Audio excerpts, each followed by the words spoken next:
Ladies and gentlemen, free agent frenzy is upon us. Are the Rangers seriously going to consider trading Alexis Lafreniere? What will happen with Barclay Goodrow? And who else might the Rangers be targeting in free agency? We're all going to find out together on this very special live edition of Locked On New York Rangers. You're Locked On the New York Rangers, your daily podcast on the New York Rangers. Part of the Locked On Podcast Network, your team every day. Welcome back, Blueshirts fans, to episode number 862 of the Locked On New York Rangers podcast. I'm your host, John Chick. Just want to thank you guys, as always, for making Locked On New York Rangers your first listen every day. We are free and available on all platforms, including YouTube, and we are, of course, part of the Locked On Podcast Network, your team every day. And as things stand right now, again, we're doing a very special live edition of Locked On New York Rangers here. Going to be tracking all the Rangers impending UFAs, some players that the Rangers might be targeting, and going to be talking about pretty much every conceivable storyline that the Rangers are looking at today for a team that really doesn't have a lot of cap space, and for a team that obviously can't afford to sign some of the top free agents that are going to be available at noon here today. And actually, we're a minute after noon, so free agency officially underway here. But for a team with all that being the circumstances, as I said, there are quite a few interesting storylines going on here with the New York Rangers, not the least of which is Barclay Goodrow. You know, obviously there have been rumors, and I think a lot of us really even going back to this past season have been expecting that Barclay Goodrow would end up being traded, because when you looked at the upcoming cap crunch for the New York Rangers and which players can be traded and which ones can't, as we all know, some of the top New York Ranger players, the star players, the high-profile players, those guys all have no move clauses, and it seemed unlikely that any of them would be on the move. You look at Cap Friendly, you look at some of the other, somewhat substantial contracts, and the one that's been sticking out like a sore thumb for quite some time is Barclay Goodrow at $3.64 million per season. And it's not because he's a lousy player or he can't help the Rangers, doesn't bring anything to the table. None of that is true. But again, it goes back to this theme that we've talked about on here in the past, is that you really can't keep everybody, and sooner or later, you're going to have to make some moves. And the smart money, I feel like, going into this week for sure, was that Barclay Goodrow, one way or another, would soon be a former New York Ranger. That has not happened yet, either via a trade or potentially even a buyout as well. Again, he is still here, and we'll see if the Rangers, maybe they feel like they can squeeze him in under the salary cap. But I will say, the longer this kind of dragged out and the longer this continues to drag out with Barclay Goodrow still being a member of the New York Rangers, the more I started to think, like, maybe there's something else going on behind the scenes here. Maybe there's something kind of unexpected that the Rangers might be working on. And my mind kind of went to the star players on the Rangers. And I haven't seen this like rumored or suggested by any of the reputable sources on Twitter. This is just me kind of trying to connect the dots and trying to figure out why the Rangers, who are up against the cap as it is, even if they trade Goodrow, they still have some salary cap issues. So the way I saw it was maybe one of these star players for the Rangers is looking for the door. Maybe there's somebody that was at least, open to the idea of waiving his no move clause. I don't know who that would be, but that was kind of my thinking here, was that maybe the Rangers are working on something quite a bit bigger. They're going to clear a lot of cap space by moving one of the star players. And then that being the case, Barclay Goodrow would suddenly become a lot more affordable. And obviously, again, I didn't see that anywhere, but your mind starts to connect the dots a little bit. Barclay Goodrow to me was such an obvious candidate to be either traded or maybe bought out, even though I think traded would probably make more sense. That's kind of where my mind went. Well, now a report that, is kind of broken here, and it has since somewhat been refuted, but Arthur Staple, who does a fantastic job covering the New York Rangers, first of all, he reported that it looks like the Jonathan Quick deal with the Rangers is going to be worth $1.2 million or somewhere in that neighborhood. More on that in a little bit as well. But he also mentioned that the Rangers are, quote unquote, quietly shopping Alexis Lafreniere. And that would be quite the decision. I realize Alexis Lafreniere has not exactly lived up to the hype since the Rangers have drafted him. Obviously went number 1 overall in the draft a couple of years ago. 3 seasons with the Rangers. He's basically been a half point per game player. There have been little flashes of brilliance here and there, but for somebody with the amount of hype that Lafreniere had, you certainly would have expected more. And I tweeted this out earlier. You would have expected a few more quote unquote wow moments, like those moments where he's got the puck and he just does something ridiculous and brings everybody out of their seat. We've seen that a couple of times against Detroit 2 years ago, where he played the puck between his legs to himself, buried a backhand shot, He did something similar this past season as well, but those moments have been really few and far between. I also realize there have been times where the Ranger coaches, whether you want to look at Gerard Gallant or David Quinn before him, whether it's Lafreniere or even some of the other young Ranger players, they maybe have not used Lafreniere or some of the other young forwards as well as they possibly could have. But with Lafreniere, I mean, the hype with this guy was just off the charts. Everybody was talking about he's a generational talent, best player available since Sidney Crosby. And Crosby was drafted, I want to say, in like 2004, somewhere around there, give or take a year in either direction. And so, the coach misusing you a little bit or not getting enough ice time or not playing on the top power play unit. I mean, yeah, all those things I'm sure to an extent have held Alexis Lafreniere back.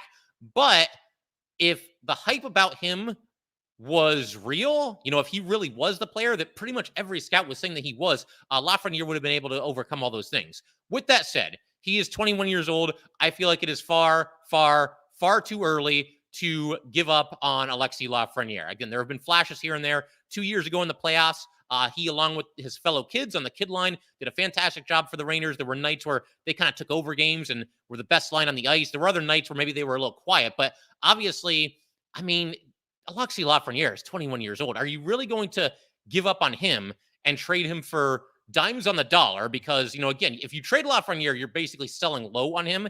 And, if he gets a new contract, he is a restricted free agent. I mean, he's probably looking at about $2.1 million per season.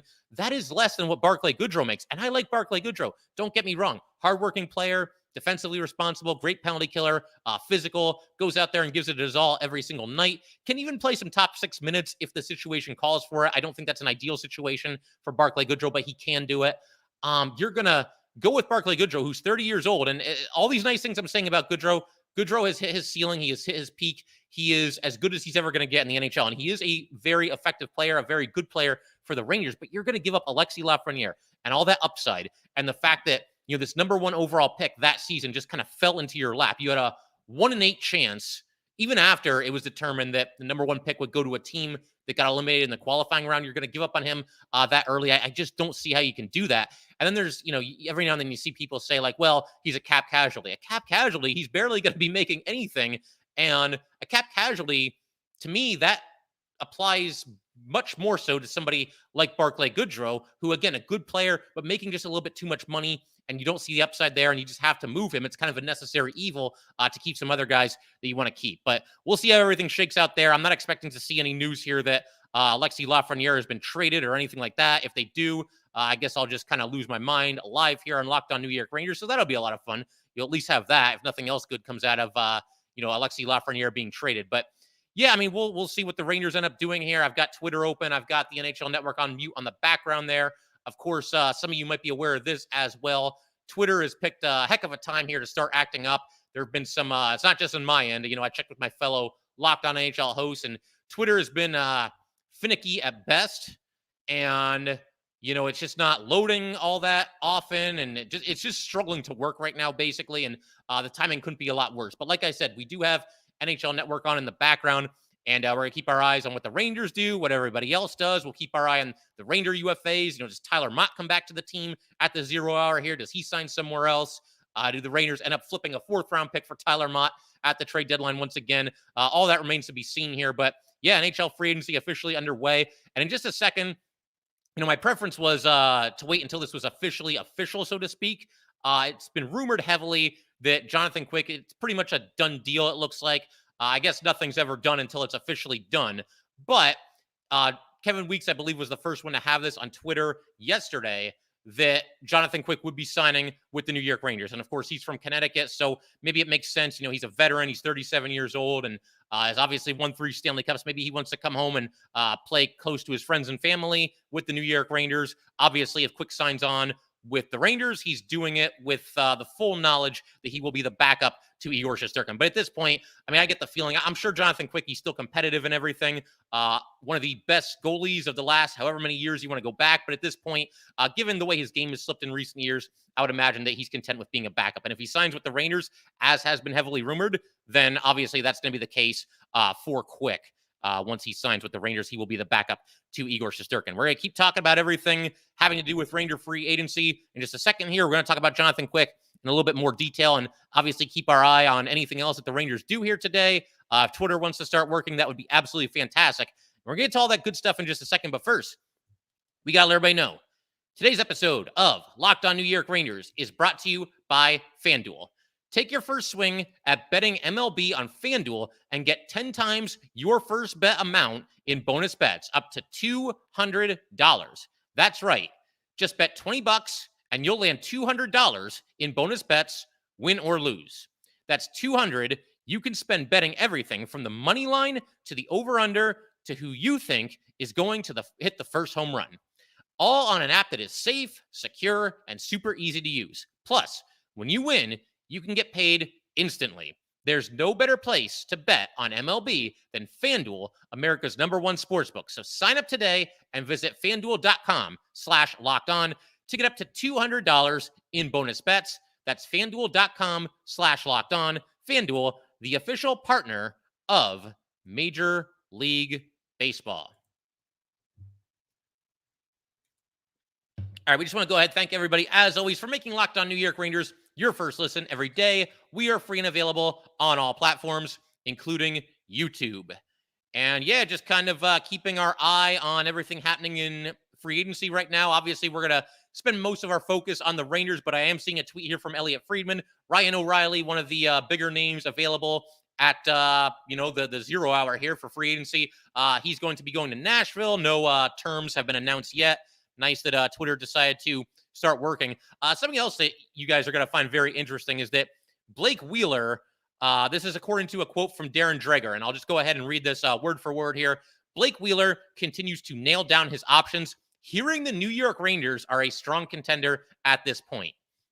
And we talked about Blake Wheeler in a recent episode. We'll get to Jonathan Quick in a second, but this popped up, and I just can't ignore this because this is, hot off the presses here, so to speak.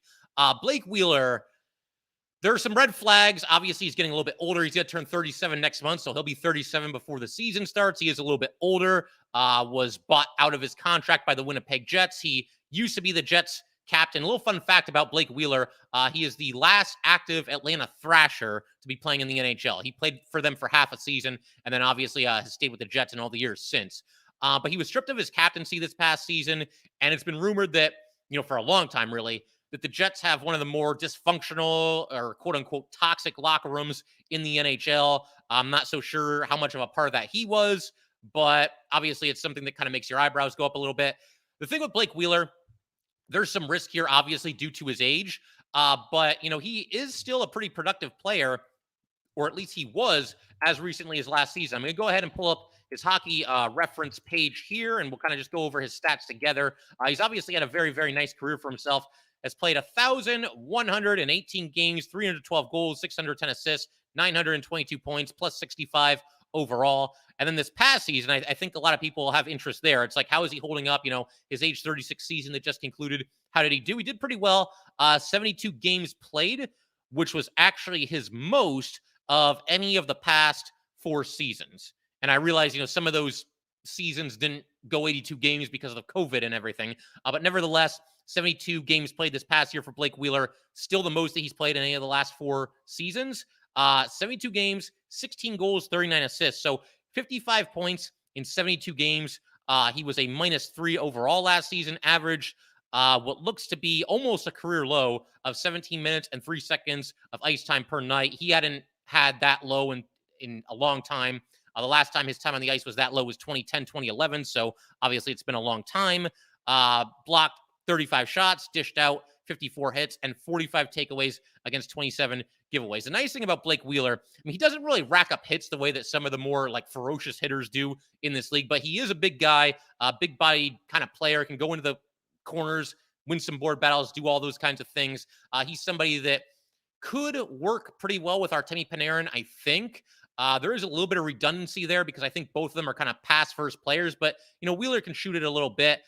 There is some risk involved here for the New York Rangers, obviously, for all the reasons I just mentioned, but they are thin at right wing. This is somebody who, including last season, has been a productive player pretty much ever since he came into the NHL. Once players start getting into their late 30s, you do run that risk of the wheels falling off at least a little bit. But with Blake Wheeler, it hasn't happened yet. And you just hope that if he comes over to the Rangers, he can keep it going for at least one more season. And the Rangers don't have a lot of money. So with the money that they do have, you might have to find a way to take some risk, whether that's on somebody that's an aging veteran that you hope still has it, like Blake Wheeler, whether that's on somebody that is still a young player that maybe has not quite lived up to the hype, but maybe you feel like you can unlock something like a Kyler Yamamoto. He's somebody that I think the Rangers could maybe have some interest in. And then, of course, you've got the right wing factor. The fact that Blake Wheeler plays right wing, which, in my very humble opinion, is the position at which the Rangers are thinnest. So all that is to be considered for sure. And I'm going to go ahead and actually take a second here, look at some of the comments that you guys are leaving here while we do this live Locked On episode of New York Rangers here. So we've got New York Rangers fan 05 saying Drury is looking/hoping for a Sergachev Drouin type swap. What other young talents out there would be worth giving up on Laffy for? I don't think I would really give up on Lafreniere for anybody. I mean, within reason. I don't think I would give up Lafreniere for anybody that the Rangers can afford when you consider where they are with the salary cap. I did have that idea, though, if the Rangers were to trade Alexis Lafreniere, it's like, what are you even getting in return? Because you can't afford anybody that's making any kind of significant money due to your salary cap constraints. So there's that to consider. Are you going to just give up Lafreniere for a draft pick? I mean, Lafreniere was the number 1 overall draft pick. So unless you're getting the number 1 overall draft pick next year, which you don't even know who that's going to belong to, I don't think it's even something that you would consider there. And the one idea, which I think New York Rangers fan 05 is kind of suggesting here, is if you were to trade Lafreniere, do you do it like in exchange for somebody else who was a high draft pick, who's still very young, who's still not making a lot of money, and who has yet to kind of unlock their full potential? I mean, that's at least an option. But honestly, I don't even think I would do that. I mean, at best, you're going to end up with a lateral move. And again, I just don't like the idea of giving up on somebody that was labeled a generational talent at the age of 21. That just does not sound like good business to me. We got a comment here from Steve Leggs. One quickie is better than none. Well, you said it, not me. Another comment from New York Rangers fan 05.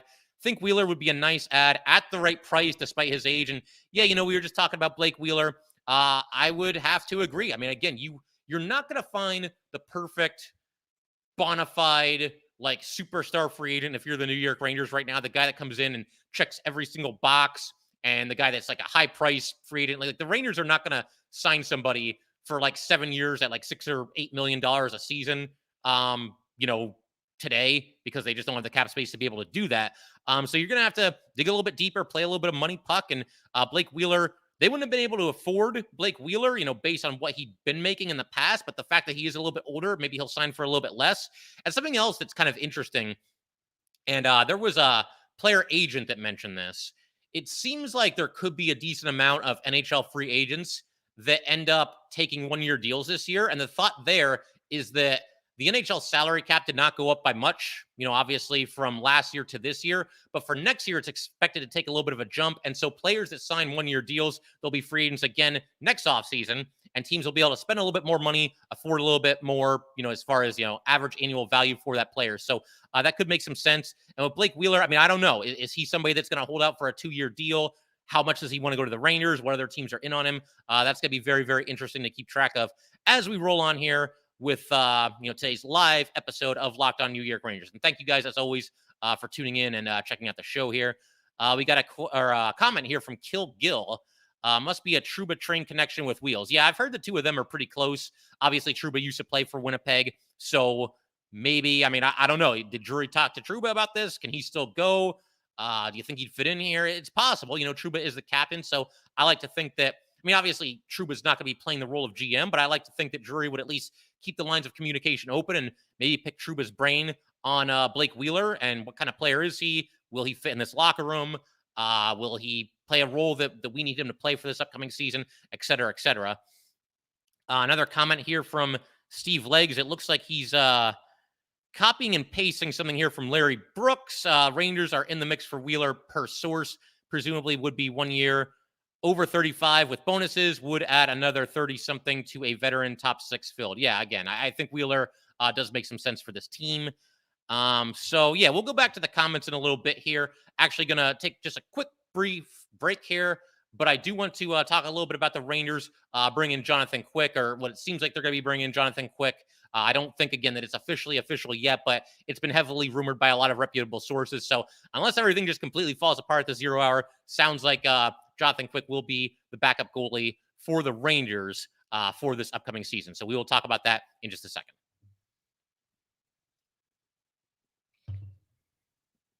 All right, going to go ahead, keep everything rolling on today's live episode of Locked On New York Rangers. You know, we did a live episode last offseason. The big news there was the Rangers signing Vincent Trocheck. Again, I don't think there's going to be somebody of that stature, somebody who's that renowned, but the Rangers, like I said, they're going to have to play a little bit of money puck and see what they can come up with.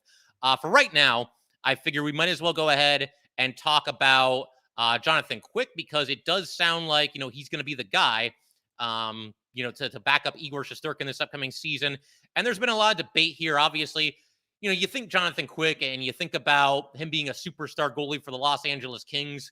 And unfortunately for us Ranger fans, I think one of the first things that kind of pops into mind, the 2014 Stanley Cup Final, you had the two best goalies in the universe playing each other in that series, Lundqvist against Quick. I think Quick was the only goalie in this league at that time who could hold a candle to Henrik Lundqvist. And of course, the Kings came out on top in that series. It is what it is. I don't hold grudges. I mean, what did you want Jonathan Quick to do? Like lose on purpose? Like you can't expect somebody to do that. So you know, it could be a situation if he comes to the Rangers and gets off to a rocky start, he might start to hear it from a certain portion of the Ranger fan base. But overall, you know, I think it's a decent signing for the Rangers. You have to obviously, if you're the Rangers, save money where you can. And we've kind of ID'd some areas where the Rangers need to look to save some money. The fourth line certainly comes to mind, as does the sixth defenseman spot, as does certainly the backup goalie. You know, spending a lot on the backup goalie is not a luxury that the Rangers can afford right now. And there was some talk that the Rangers might be discussing a reunion with Jaroslav Halak. Doesn't sound like that really went anywhere. Halak was making $1.5 million this past season. We did an episode where we looked at some other backup goalie options. We mentioned Quick. He was one of the candidates. We also mentioned Alex Nedeljkovic. He was somebody that I think is a little bit of a sleeper. Whoever signs him, I think is going to get some bang for their buck. He struggled a little bit the past couple of seasons, but former first-round pick, got his career off to a nice start with the Canes, and he's somebody that I think can be coached up. David Riddick was another, you know, just somebody that I think could be a solid backup. But Jonathan Quick, I'm good with him. As we discussed in our recent episode where we were looking at backup goalie options, he can be a veteran presence on this Ranger team. He's obviously somebody that knows what it takes to win in this league. And something else that I saw Ranger fans debating on social media is, you know, the idea of Jonathan Quick basically being a veteran mentor, a big brother type to Igor Shesterkin. And, you know, fans kind of going back and forth. You know, some of them think that's the case, that Jonathan Quick can come in and be exactly that. And then other fans saying, have you seen Igor Shesterkin play? He doesn't look like somebody that needs a mentor. I think a little bit of both can be true here. Look, obviously Igor Shesterkin is going to be a fantastic goalie no matter who the backup goalie is for the New York Rangers. I think we can all agree on that. But yeah, I mean, Jonathan Quick, you can't tell me that Igor Shesterkin can't learn anything from him. Obviously, Quick has played about 1 million playoff games. He's won 3 Stanley Cups. I know this past year with Vegas, he didn't really do a whole lot, but you know, come to think of it, I shouldn't say that, because think about the situation in Vegas going into the playoffs. You've got Adin Hill as the starting goalie for the Knights, somebody that prior to this past season was just a guy. He was just another goalie in the NHL, you know, kind of in a timeshare, a hot hand approach with the Vegas Golden Knights. And man, I mean, he killed it for them down the stretch and especially in the playoffs. And who was the backup goalie there? Jonathan Quick. Now, we could debate, and we have no way of knowing for sure how much of a positive influence that Jonathan Quick was on Adin Hill. But again, I think it can't hurt. You've got an untested goalie in a situation like that. Can't hurt to be able to pick the brain of a guy who up to that point had won 2 Stanley Cups, had won a Vezina, made all-star teams, could be a Hall of Famer, probably will be a Hall of Famer, the whole 9 yards for Jonathan Quick. So again, I do think it's a nice signing for the New York Rangers. There were a couple other guys that I think maybe I would have had ranked ahead of him as far as the backup goalie situation is concerned. But be that as it may, I feel like this is going to work out pretty well for the Rangers. Quick has obviously fallen on some hard times the past 5 seasons or so, has really struggled to look anything like the goalie that he was early in his career. But I think the hope here, if you're the Rangers, certainly for me, if you're a fan of this team, is that Quick can kind of rediscover his form if his workload is lightened a little bit. And that could go either way. Jonathan Quick is obviously not somebody who is used to being a backup goalie, so this is basically new territory for him. The only time that he's really been the bona fide backup was this little run that he had with the Knights this past season. So it'll be interesting to see how he responds there. But maybe he's getting a little bit older, a little bit less wear and tear on his body, and, you know, mentally, he gets obviously more games off. You know, maybe he can still be an effective goalie when he's in there. And something else that we got to talk about anytime we mention Ranger goalies, the Benoit Allaire effect. And we've seen Benoit Allaire work wonders. Obviously, the two that come to mind right away, Henrik Lundqvist, Igor Shesterkin, sent Henrik Lundqvist on a incredible Hall of Fame worthy career from 7th rounder to slam dunk Hall of Famer. Igor Shesterkin, he's basically doing the same thing. I mean, Igor's got a ways to go before we can talk about Hall of Fame, I think. But if he stays on the trajectory that he's on, he's going to have an amazing career.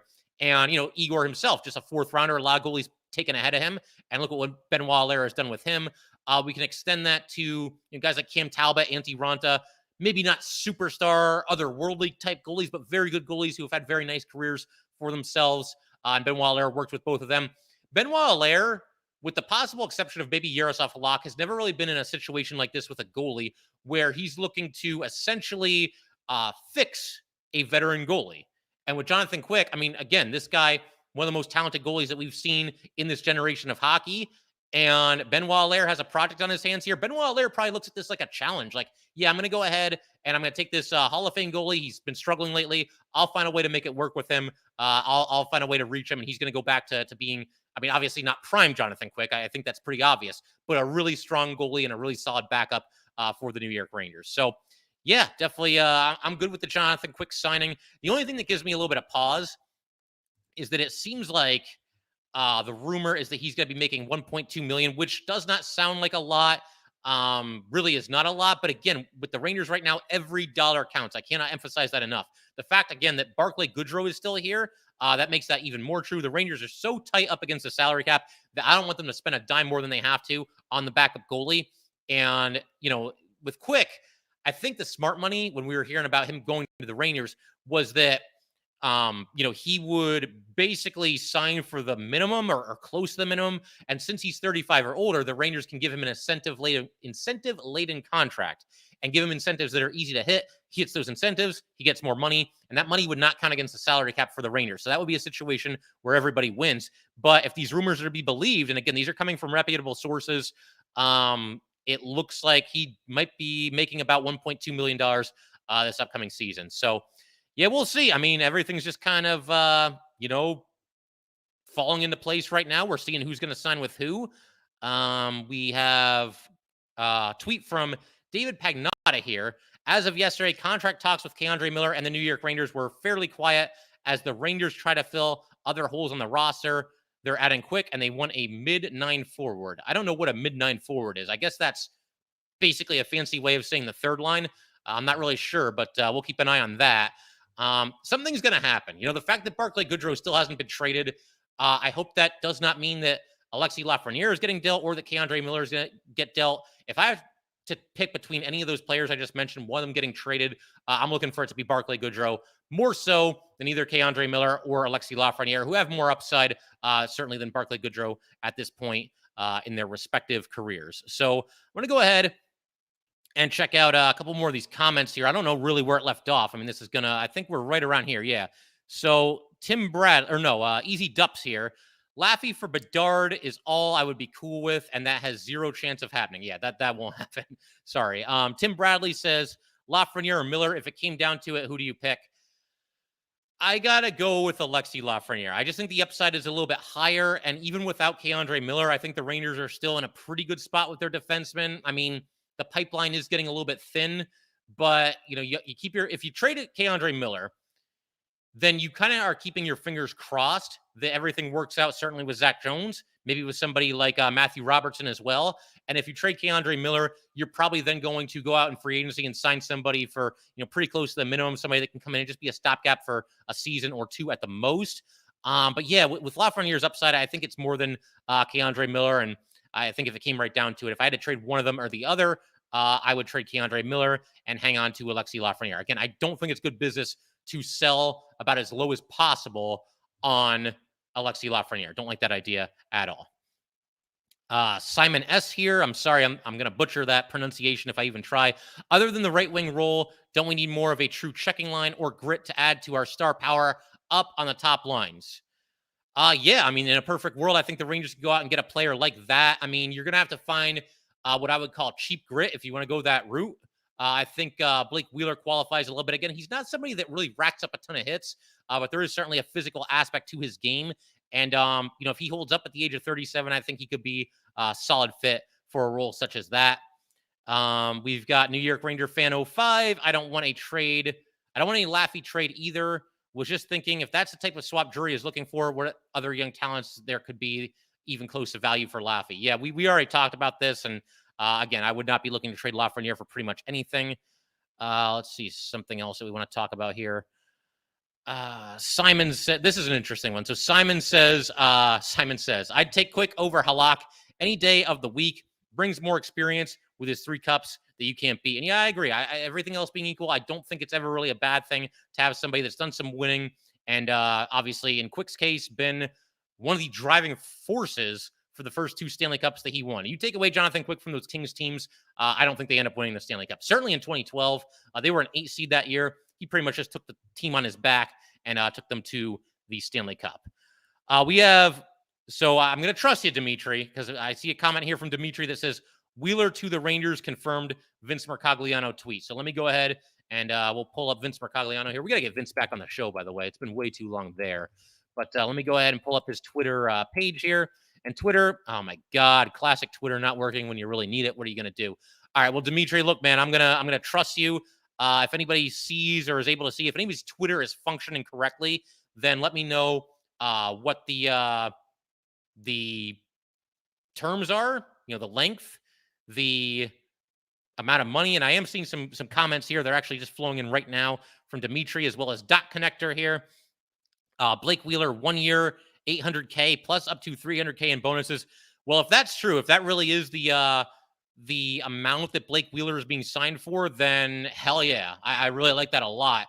I mean, that's just a shade over the league minimum for somebody who, I mean, again, last year, he's had a heck of a career for himself, and I realize he's getting older. But last year, at the age of 36, 55 points in 72 games.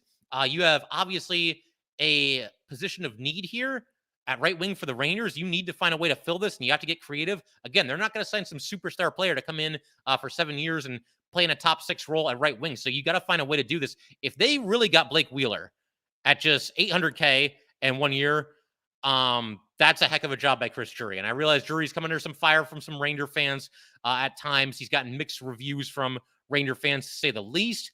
But yeah, man, if you can get a player of the caliber of Blake Wheeler for only 1 year, so that alleviates some of the concern about his age. Because obviously, if you sign him for 2 years, and he struggles a little bit this year, and then it's like, oh my God, we got this guy for another year after this. What are we going to do?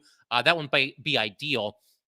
But if you can get him, once again, for the league minimum at just $50K over the league minimum and just 1 year, I think you got to take that. And I think you got to say that's a feather in the cap for Chris Drury. That is an absolute steal. And I think a signing here that has a chance to be one of the better signings of this free agency period. So I'm very excited about that. As far as, how Blake Wheeler could fit in for the Rangers, you got some options. There's part of me that really wants to see that. And there it is on the NHL Network. It says, we got a tweet from the New York Rangers, wheels up to New York. Welcome to New York. Yeah. Blake Wheeler heading to the New York Rangers. That's very cool. And yeah, again, I did not think this would happen this easily, both in terms of the years and the dollar amount for Blake Wheeler. Very, very excited about this. It's also being reported, it looks like, from Vince Mercogliano that Blake Wheeler can earn up to $300K in incentives. So that's pretty cool. We got another comment here from Dimitri. We can thank Jacob Trouba for this. Yeah, I'm sure it didn't hurt. Those two are buddies, and it sounds like they're pretty close. And maybe Jacob Trouba talked him into it. Maybe Trouba's going to slip Blake Wheeler a couple dollars, under the table from his salary. Obviously, Trouba making the $8 million per season. Who knows? But yeah, obviously, again, this is a really nice signing for the New York Rangers. And a very good point here from New York Rangers fan 05. This is something that I forgot about, talking about Blake Wheeler here.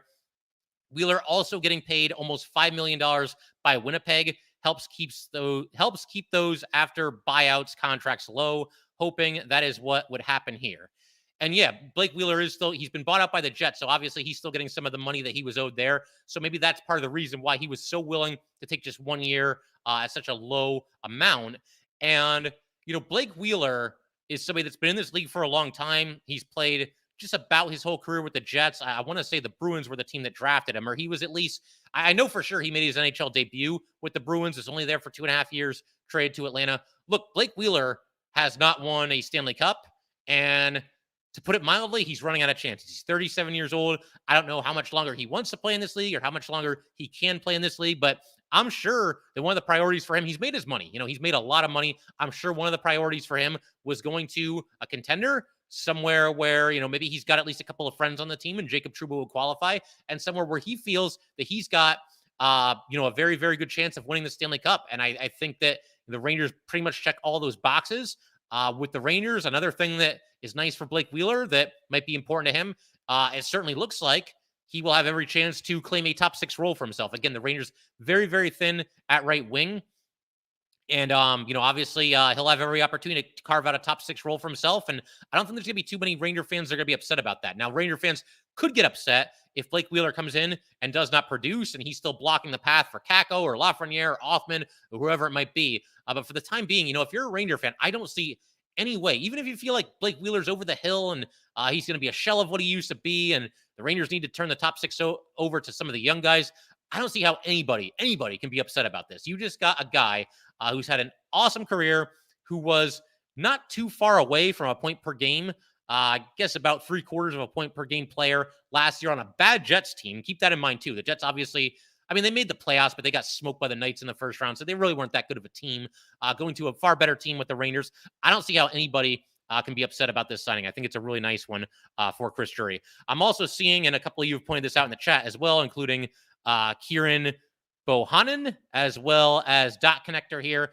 Jonathan Quick going to be going to the New York Rangers. It is now officially official, and it looks like it will be for just $825K. And again, $1.2 million, that was a bridge too far. I would assume with Quick, he'll be making the $825K, which again, just a shade over the league minimum of $775K. I would assume, haven't seen this officially yet, but I would assume that Jonathan Quick's contract probably includes some incentives that he can pretty easily hit. And again, as I mentioned just a couple of minutes ago, that's a win-win situation for both teams. The Rangers can get their backup goalie at a very small cost, obviously only 6 figures, and again, only about $50K over the league minimum. And for Jonathan Quick, he can still get, a decent amount of money, whatever he feels that he's worth at this point. If there are indeed incentives in this contract, which we don't know for sure yet or haven't seen it reported yet, but the smart money is that probably would be the case. So good day so far for the Rangers. They got their backup goalie for cheap. They got Blake Wheeler, who's probably going to be playing in the top 6 for them. He is a little bit older, but obviously still a productive player and somebody that could probably use a change of scenery. That's another thing about Blake Wheeler.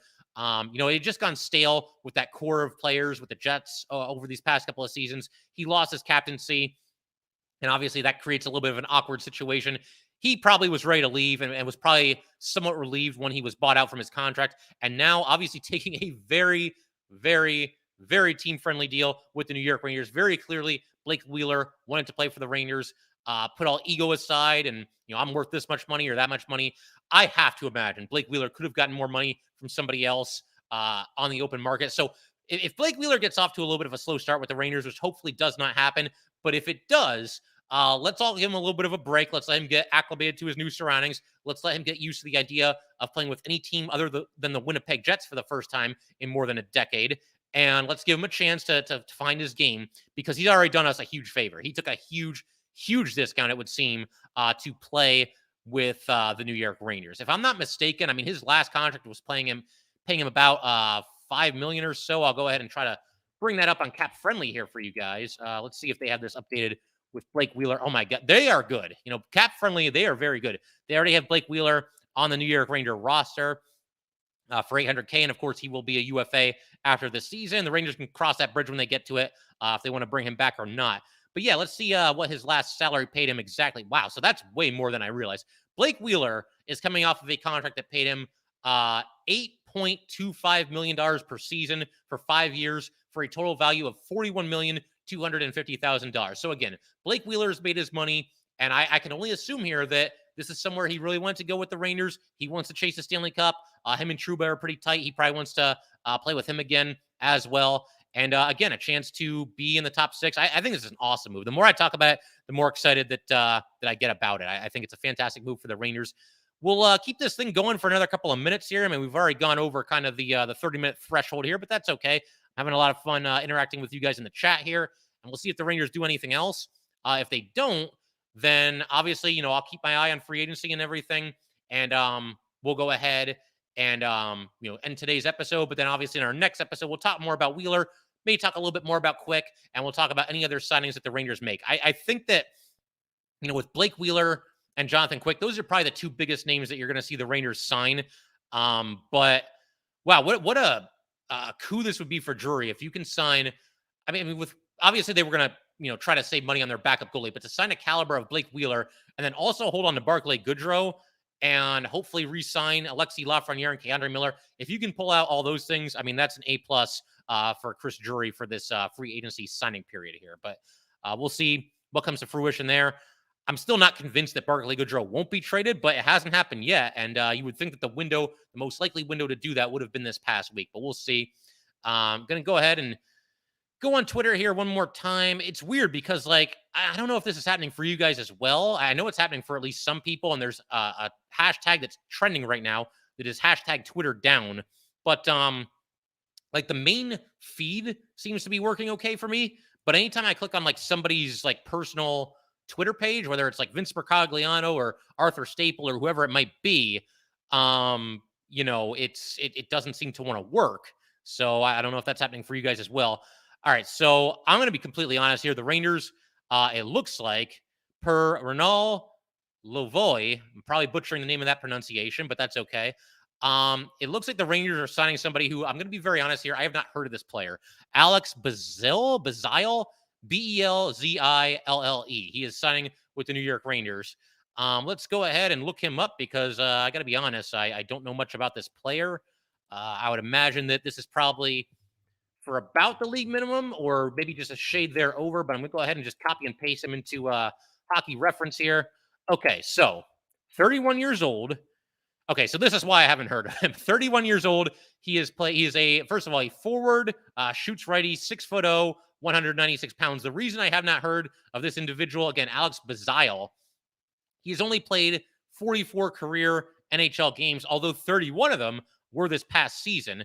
And we'll go ahead and kind of see what he's all about. So this is interesting, and it's kind of a cool story. It looks like Belzile did not make his NHL debut until he was 29 years old with the Montreal Canadiens. And on one hand, I mean, the upside is probably non-existent with a player like this. But on the other hand, that's a nice story. It is fun to kind of root for these underdog players from time to time. But he has spent all of the last 3 seasons with the Montreal Canadiens. His first season there, just 2 games. Second season, 11 games. Third season, 31 games. And in 44 career games, 6 goals and 9 assists, 15 points in the 44 games, a -1 overall, and averages 11 minutes and 38 seconds of ice time per night. Face-off winning percentage of 47.2, 46 hits, 27 blocked shots. So, yeah, we'll see what kind of player we're getting. I mean, it seems like this past season was his most productive in the NHL, obviously. 31 years old, scores his first goal in the NHL this past season. In fact, scores his first 6 goals in the NHL. I mentioned a second ago he has 15 career points. It looks like 14 of them happened in this past season with the Montreal Canadiens. So an interesting signing and somebody that could start the season. I don't know if it's a 2-way deal or what the deal there might be. It's possible that he's ticketed to start the season with the Wolfpack. Maybe they see him as like a 4th-line player. Maybe this is a prelude to Barclay Goodrow being traded. Maybe this is a very inexpensive version of Barclay Goodrow, a very inexpensive replacement of Barclay Goodrow. I'm not really sure, but we will see. Alex Belzile. So we're going to have to learn more about him going forward. I'll be honest. I mean, that name did not ring a bell when I saw it just a second ago. But, if you're signing somebody for the league minimum and hopefully it's a 2-way contract and you have the option of starting him with the Wolfpack if you so desire, I don't know for sure. I would imagine, I don't know if he's the kind of player that would have to clear waivers to be sent down. There's always, a couple of, shades of gray there in that area, but we'll see. But yeah, it's also possible he'll have a chance to make the Rangers out of training camp, and we'll see if he's able to do just that. Interesting player in that, once again, didn't make his NHL debut until he was 29 and just had what was far away his best season as an NHL player this past year at the age of 31. And I think it pretty much goes without saying, I can't imagine this is for much more than, just a couple of dollars over the league minimum. It probably is the league minimum. We've discussed the Rangers have to basically fill out this roster with, discount dollar store type players, NHL, AHL swingmen, guys who just, haven't really established themselves that much in the NHL. You're going to see some players like that because that's what the Rangers have to do if they're going to stay under the salary cap. They have to be cap compliant and sign some of these bargain players for a very little bit. Tim Bradley also reporting here on our YouTube Twitter that James Van Riemsdyk to the Boston Bruins for $1 million. Ziga comments, holy hell, Wheeler for $800K. Awesome. Yeah, I share those sentiments. That stuns me that the Rangers were able to pull that off. And props to Blake Wheeler for obviously giving the Rangers a discount, understanding where they are with their salary cap, and wanting to go chase the Stanley Cup. That's another thing. Appreciate the fact that this guy, and granted, he's made a lot of money through his career. We know that. But this guy is prioritizing a championship, a Stanley Cup, and winning over money. That's rare. Even for a player in his situation, getting late in his career and still hasn't won a Stanley Cup, it's still rare that a player does that, or at least somewhat rare. I gotta believe, like I said, he could have gotten at least, I gotta think that one of the teams in this league would have given him a 2-year deal, and probably at least twice as much in salary. I thought Blake Wheeler, honestly, would end up getting like $2 million, $2.5 million per season. And man, did he give the Rangers a discount? Did he give them a huge break? And I am thrilled that he's coming to the New York Rangers. We just hope that he holds up. He is a little bit older now. I figure we could pretty much call it there for today. I haven't seen any other reports as far as other players that the Rangers are signing, but this is a lot of fun. We'll break out a few more live episodes in the future. Maybe we'll do some live post-game episodes during the season for the Rangers. And obviously, throughout the week here, we're going to talk more about Blake Wheeler. We're going to talk more about Jonathan Quick. We're even going to talk more about Alex Belzile, Belzile. Belzile, I believe that's how you would pronounce that. So we'll talk about all these guys, maybe some other big signings from around the league, and anything else that the Rangers end up doing in free agency here. But yeah, that'll pretty much do it for today, guys. Once again, thank you so much for tuning in. It's a ton of fun interacting with you guys. And just keeping an eye on New York Ranger free agency here. If you'd like to get in touch with this podcast, please send an email to lockedonnyrangers@gmail.com. Once again, this is lockedonnyrangers@gmail.com. Also, give us a follow on Twitter at LO_NY_Rangers. Once again, that's at LO_NY_Rangers. And definitely subscribe to Locked On New York Rangers YouTube channel. Thank you again, guys, as always, for joining Locked On New York Rangers. And I will see you all next time.